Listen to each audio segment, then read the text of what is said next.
Hello everyone, and welcome back to another Live at 5. I am your host, Curator Kevin Adkisson with the Cranbrook Center for Collections and Research. And today, on this beautiful 55-degree, sunny and clear Michigan day, I wanted to share with you all a project that we are working on here at the Frank Lloyd Wright Design Smith House, as well as at Saarinen House and at Cranbrook House. Every year for the past few years, we have done student shows in Cranbrook House. And this whole project actually got its start when there was a symposium held by the Cranbrook Academy of Art Metalsmithing Department and Iris Eichenberg. And as part of that symposium, Iris wanted to have student and alumni work and display it not just in the sort of lecture hall attached to the auditorium or just in the student studios, but she asked me if we could have the student work in Saarinen House. And I wanted to make that happen, but then she told me it was 200 people who would be coming through, and I thought, oh, we can't get 200 people into Saarinen House. Let's do it in Cranbrook House. We ended up having a huge success that first year, 4 years ago. The next year, we did it with the metalsmithing department, the fiber department, and the ceramics department. Last year, we did it again with just metalsmithing student. And so as this winter came around, I called Iris and I said, we're not going to have anyone on campus. We still aren't having members of the public come into these historic houses. But I hate to deprive the students of the opportunity to show their work in these historic houses. And so I came up with this idea of having the student work displayed in the historic houses and then showing it to you all, the viewing public, in a virtual realm. So for the past 3 days, from 8 a.m. until, well, I still have 5 people after this. So pretty much for 12 hours for the past 3 days, I have worked as 70 students have brought me their tribute, brought me their works of art to display in the houses. The theme of this year, which Iris and I came up with Gretchen Wilkins, the head of the architecture department and dean of Cranbrook Academy of Art, and Martha Maisko, head of the painting department, we came up with the theme Speculative Histories. And what does that mean? Well, we were thinking about the idea of, the history of the houses is a distinct thing. It's written down. The biography of the people who lived in the houses is a distinct thing that's written down.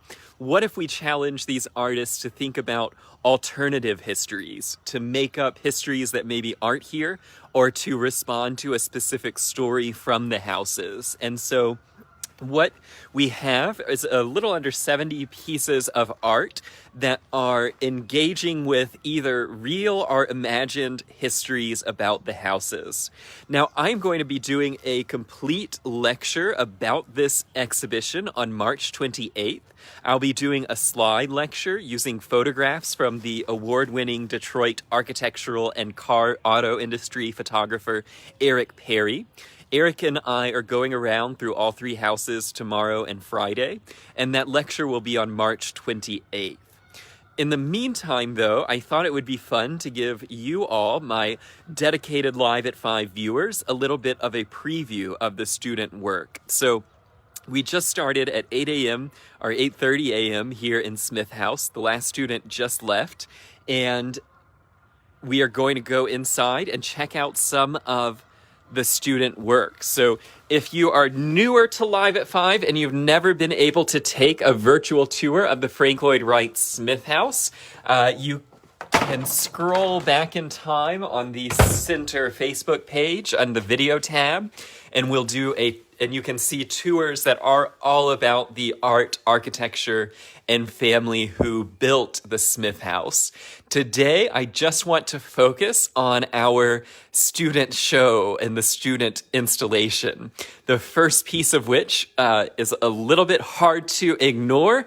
It is a vinyl window cling by Ed Ryan, and Ed is in Cranbrook's graphic design department, the 2D design department, and his idea was to speculate, what if the Smith House wasn't owned by Cranbrook? What if it wasn't a sort of quiet historic museum, but was instead a more of a commercial enterprise?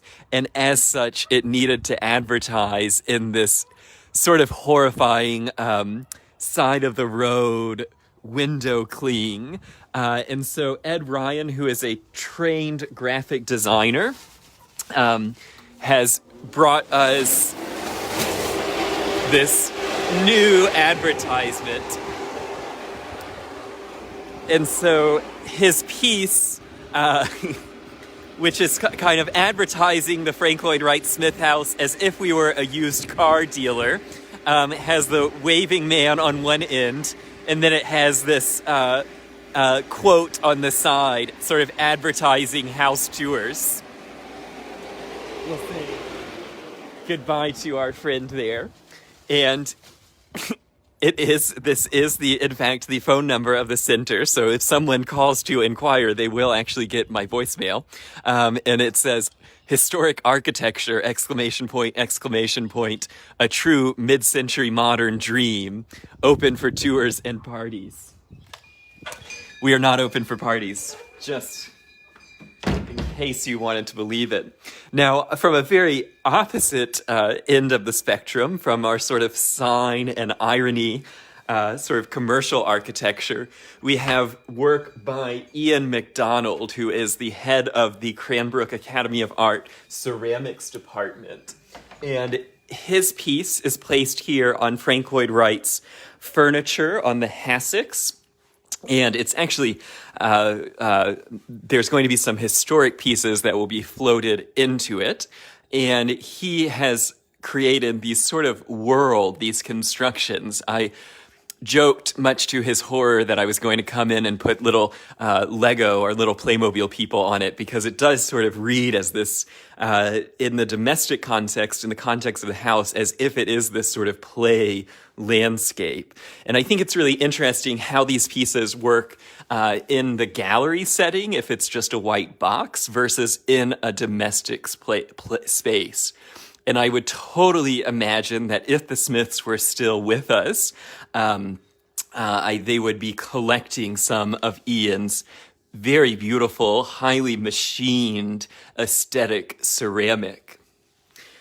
Now, nearby, also from the graphic design department, from Lindsay Camillo, we have this skateboard, and she envisioned Frank Lloyd Wright and Eliel Saarinen heading out west in this sort of road trip where they would discover skateboarding in Los Angeles. And so you can see that on her skateboard, she has reflected the design of Frank Lloyd Wright's window down, sort of reflected in this glass piece. And then it has sort of Eliel Saarinen's repeating square and diamond motif with Frank Lloyd Wright's windows.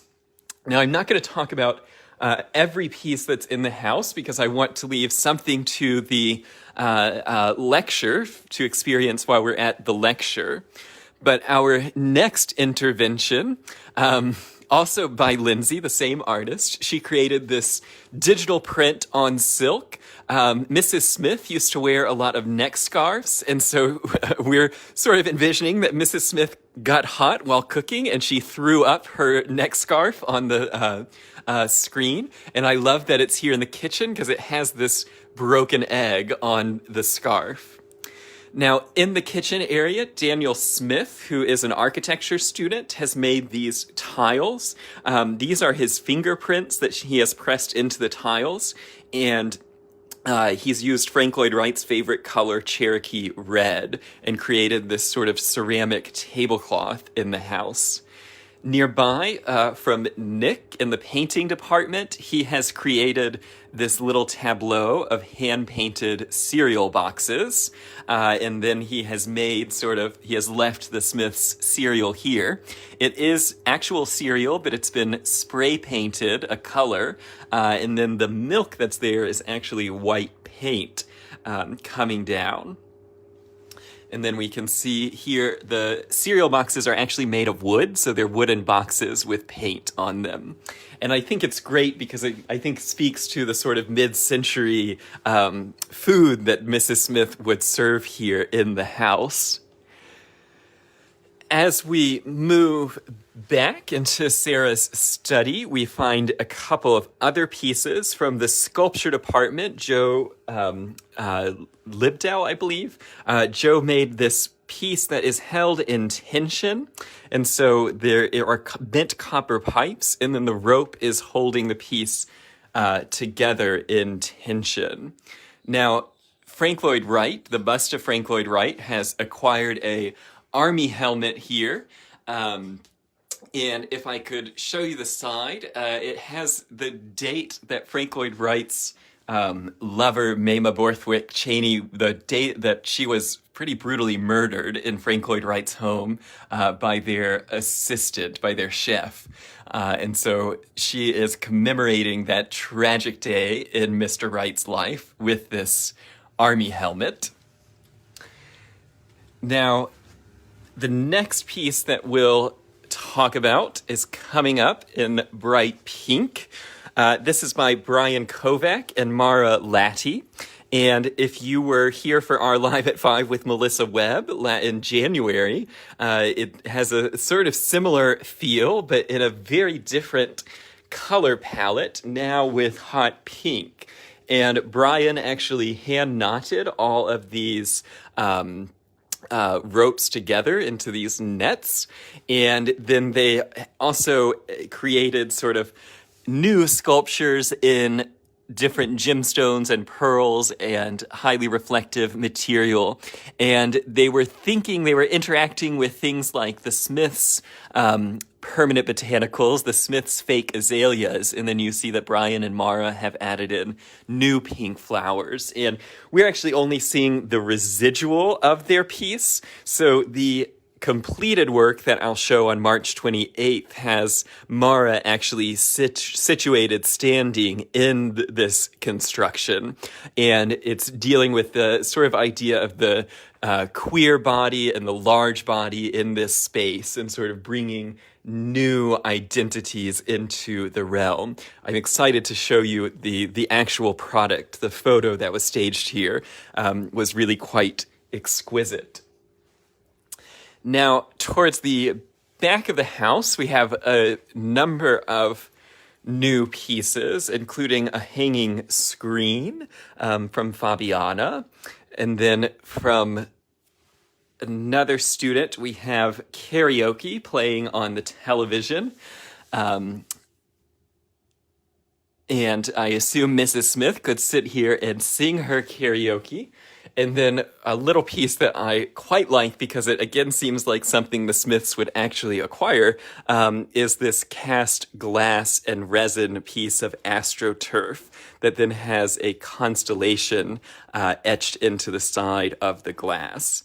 And I think it goes very nicely with Mrs. Smith's fake flower ikebana, this idea of the sort of glass paperweight of astroturf. Now, the last couple of pieces that I'll show you, one is here in the bathtub, growing out of the bathtub in the correct color scheme. Like many of the pieces, I'm not sure that it was entirely dry when it arrived here, or at least not entirely off-gassing. It was dry. I did visually and paper towel inspect all pieces I suspected of having been finished in the middle of the night. But if we had smell-o-vision, there are some chemicals coming off of this work of art here in the tub, popping out. Now, in the master bedroom, we have two pieces. One is from the head of the print media department, Emmy Bright, and she silk screened these butch flowers. And we originally were thinking of putting them in a vase on the table. They're just paper flowers, but then we decided that they were even better tucked in here in bed, laying lovely there. And then Mr. Smith always used a nightstand as his end table. And so here, the student Claire Nolte has replaced the end table with a new end table, a new folding TV tray, where she has painted on an alarm clock. And then she has, using some of the same things that are usually here on the nightstand, also added in a new painted framed photo painted on a piece of canvas and then tilted into place. And so imagining this new sort of end table for the Smiths. So I think the last piece that I'll mention is just from one of our students in 3D design, and she has made this table and a 3D printed lamp prototype here in the house, and I think it works nicely with the sort of Danish benches that the Smiths had, and then extending the language of the bench underneath the bookshelves. Who knows, maybe it will get some items placed on it by the time the photographer gets here. So that is just a little preview of the student work here in the houses. I never really know what is going to be submitted ahead of time, so it's always exciting as we wait in the house every 15 minutes for a new work of art and a new student to show up engaging in different ways with the histories of this house, the history of its architect. Now, we've already gotten another 40 artists over on campus at Sarnen House and at Cranbrook House. And so if you want to see all of the student projects, do go over to center.cranbrook.edu and sign up for the lecture and virtual opening on March 28th at 3 p.m. Eastern. It's a free event, and you can see all of the student work during that lecture. After the lecture is finished, our website will go live, and you'll have a chance to be able to scroll through and see and study these pieces in greater detail on the virtual exhibition.